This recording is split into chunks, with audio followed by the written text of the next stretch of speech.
Welcome back, internet friends. Today I have a little bit of a different video for you. It will include Jack and Lilly and going over the polygraph test results with Malaya and Daniel and family.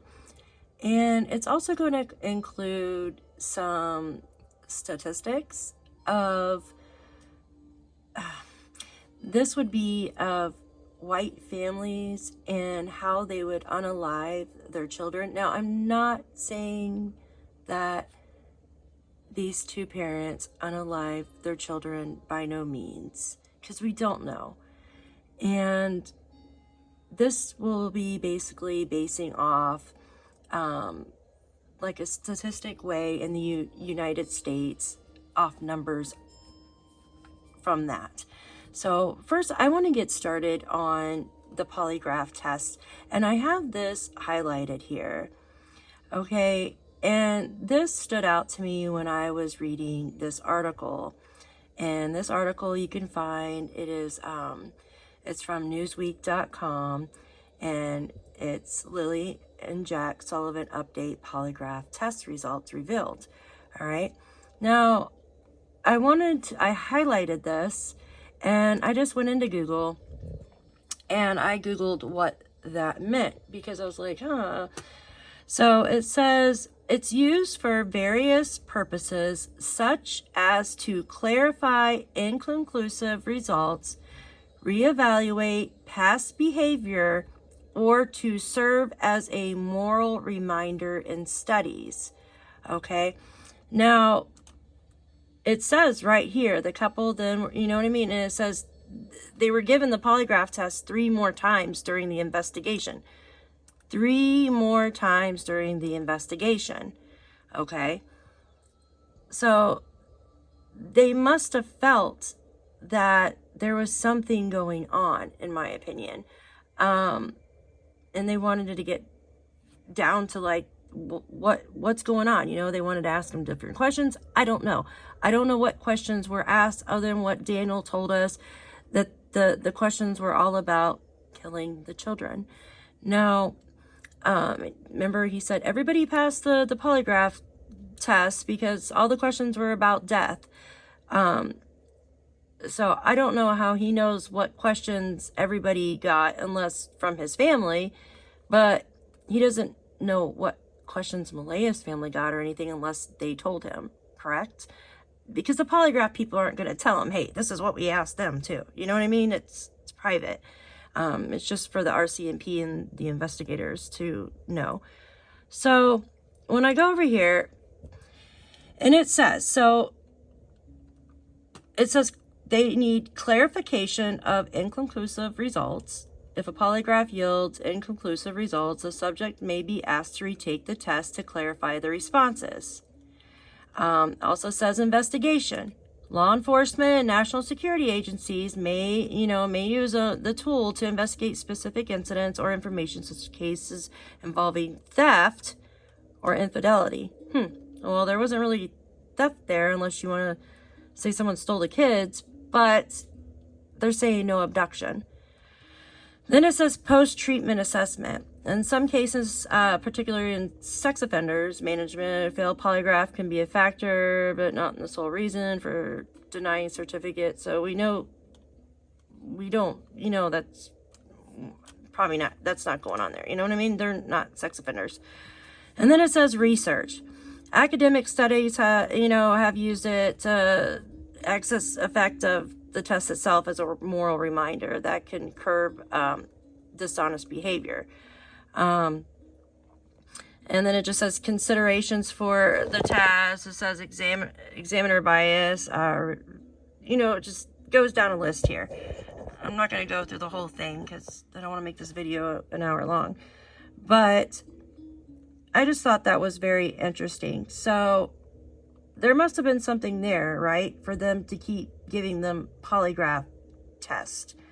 Now, it doesn't say how many questions they were given, but usually when you do a polygraph test, from my understanding, I've never done one, that they give you a baseline test. Like they ask you So, you know, if you got blue eyes, they're going to say, so are your eyes blue? Because they want to, you know, see your responses and how to get a baseline from you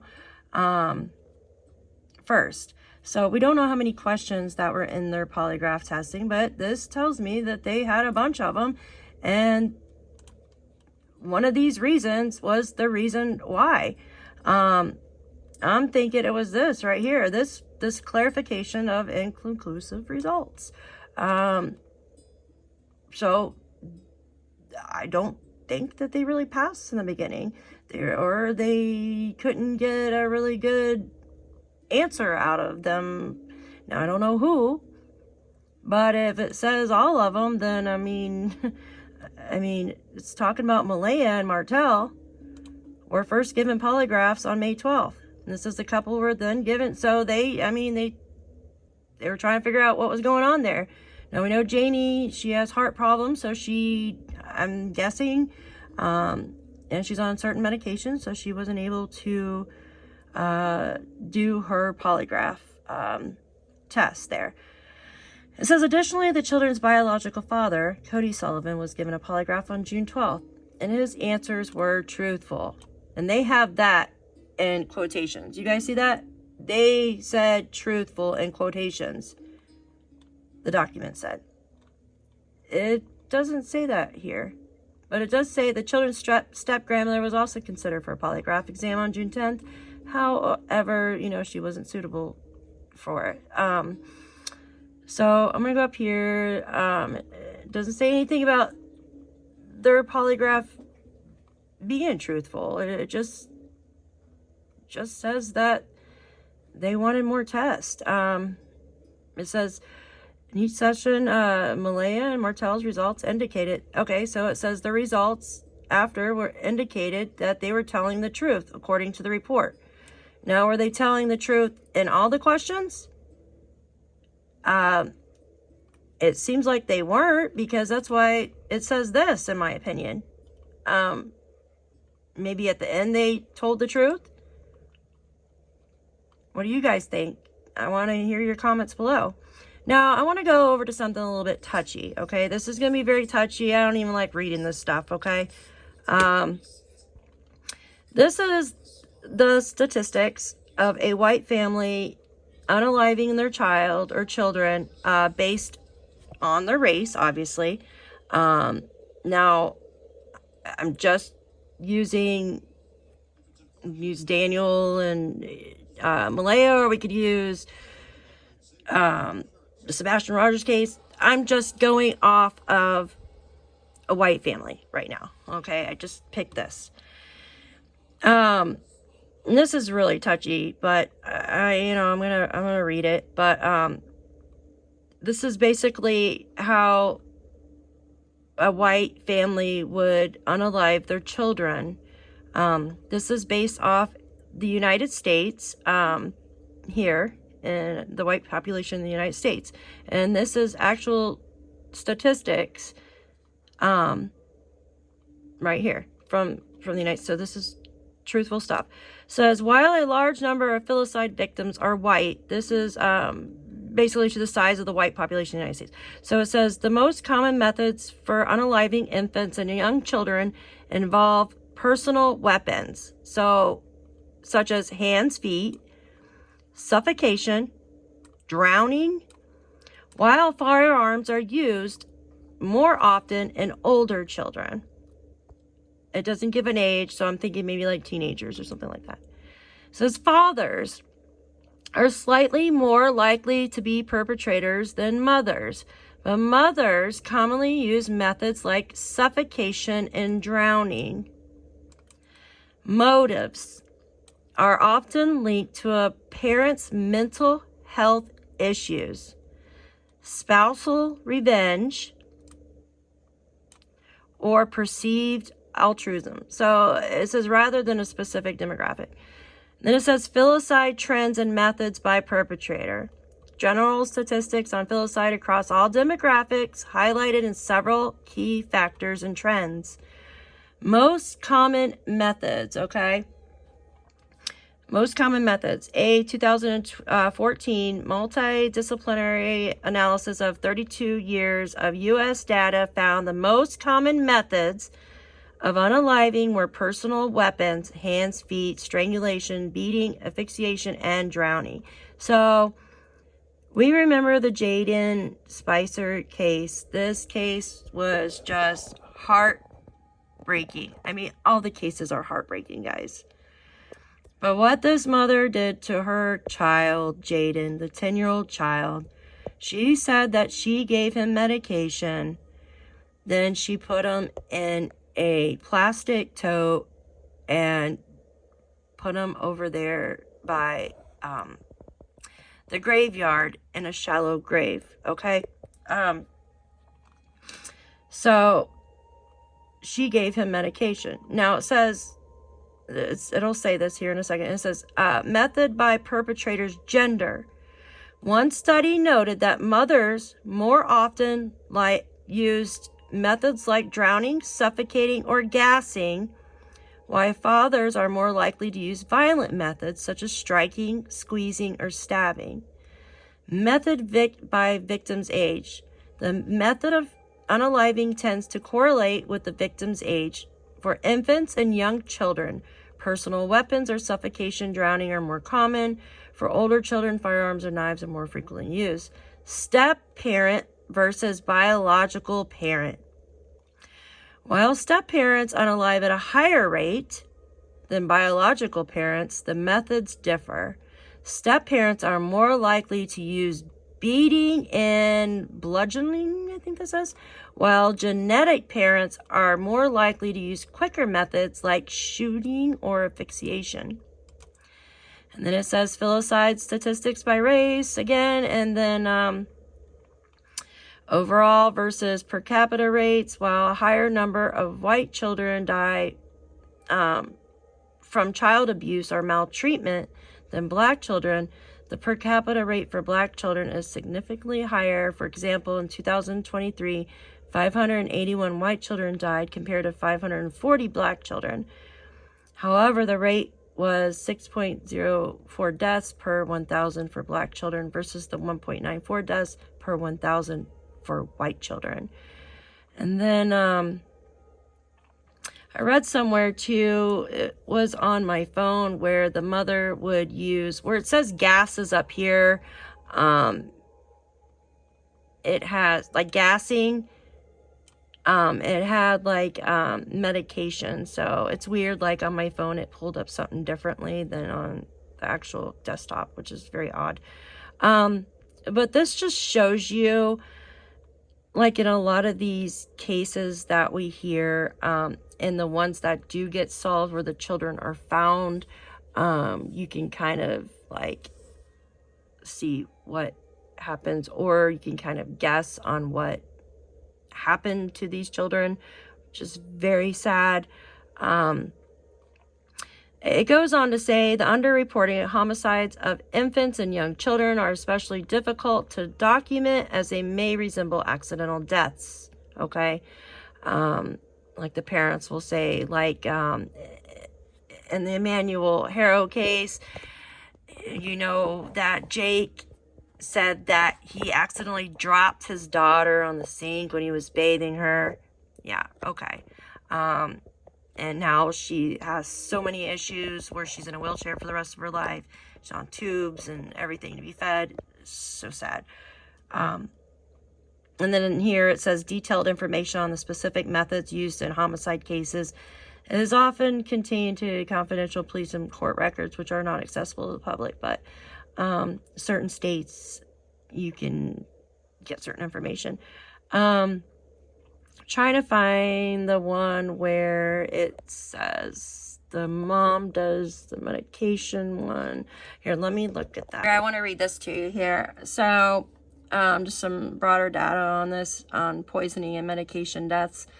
Medication poisoning, an investigation by Safe Kids worldwide revealed that between the late 1970s and 2011, the percentage of child poisoning deaths caused by medication nearly doubled. from 36% to 64%. I would like actually an updated to that now, because I believe it's probably more now that there's so many more different types of medications out there. You know, you see them on the commercials all the time. There's like a medication for everything now. Unlike before, I mean, yes, you had your medications, but not like there is today. There's so many new medications. But it says it nearly doubled from 36% to 64%. That's a lot. This data refers to accidental poisonings and does not identify as perpetrator. And then it says deaths from opioids, a 2018 cohort study in U.S. trends and pediatric deaths from opioids found that between 1999 and 2016, a vast majority of deaths, 79.9%, occurred in non-Hispanic white children and adolescents. The study did not specify whether the poisonings were accidental or homicidal. But I just thought this was interesting, you know, because a lot of us, you know, when we read about these cases and we really get into it, because we get an attachment, you know, we get an attachment to these children. At least I do, and I know a lot of you do too, where it's just so sad, you know, like, how do two children walk off? How does a child disappear? Missing every single camera from their home. How does a baby go poof? You know what I mean? How does a 10-year-old boy just disappear? It just, they don't. Foul play is involved along the way somewhere, in my opinion. Somewhere along the way, foul play is involved either by the parents, a family member, or someone close to the family. And we can just go off of what we've been told. Like, for instance, in Jack and Lilly's case, saying it's not an abduction, you know? So right there is telling us that they weren't abducted. And yes, people could say, oh, well, a family, you know, mom gave permission for somebody to take them. It's still abduction, because she came out. If she would have given the children to somebody, she would have already said, like, hey, you know, now if she gave them, sold the children, that would be abduction. Okay, like, because yes, she's given the permission, she's taking a payment in for them, that's still abduction. I mean, somebody took the kids. I mean, that's crazy. I don't know what happened to Jack and Lilly. I pray to God that something is found soon, where these two children are found, justice can be served. But as of now, it doesn't seem like it. Like, we haven't heard anything from the RCMP other than they relayed this information to the news, you know, these documents, but it still doesn't say much. And a lot of it contradicts even the time that was told to us that the RCMP showed up by Janie was 10:13, even, you know what I mean? And then it's like we find out little bit by little bit, and everything is different from what we were first told. There's so many inconsistencies, and the truth is never inconsistent. Like, the truth never changes. And yes, you know, if things are going to change, like me trying to remember what I did yesterday, small things will change. You know what I mean? Like, I might not remember what time, like, I, you know, got up. I can give an estimation of that. But other things that are important throughout the day, I'm going to remember, you know, and it doesn't change. Like the time that, for instance, like they said that they heard the kids at a certain time, and that seemed like it changed along the way. And the time 911 showed up, that's important. Like, you definitely remember that. So one more thing I kind of want to go over too, that just keeps going over my head. And I know it really doesn't pertain to anything, but it does pertain to Jack and Lilly. It's Janie. Janie said that she had to carry Jack through the woods. If he didn't want to do something, he wasn't doing it. And then in a later voice message, she says, I don't want to go in the woods. I take the easiest way out, she said. I asked her a simple question the other night in a chat. I said, Janie, where did Jack and Lilly like to go in the woods? Even though I know that she said that they don't like to go in the woods.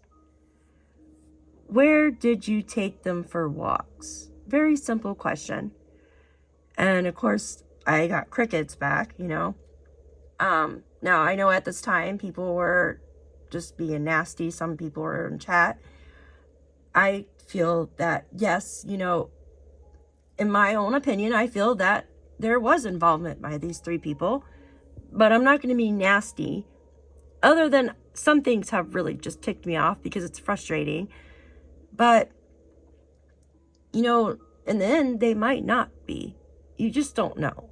But from the odds of, like, what we've heard, the inconsistent statements, it just, I don't know. It just doesn't sound right to me, guys. Your kids just don't go missing. I mean, were they sold? Like, you know what I mean? Were they sold? What do you guys think? What do you think happened to these two kids? I don't know. I want to hear your all's thoughts. I'm not going to make this video too long, but I appreciate all of you for watching. And like I said, I want to hear your thoughts below. And we'll see you later. Thanks for watching.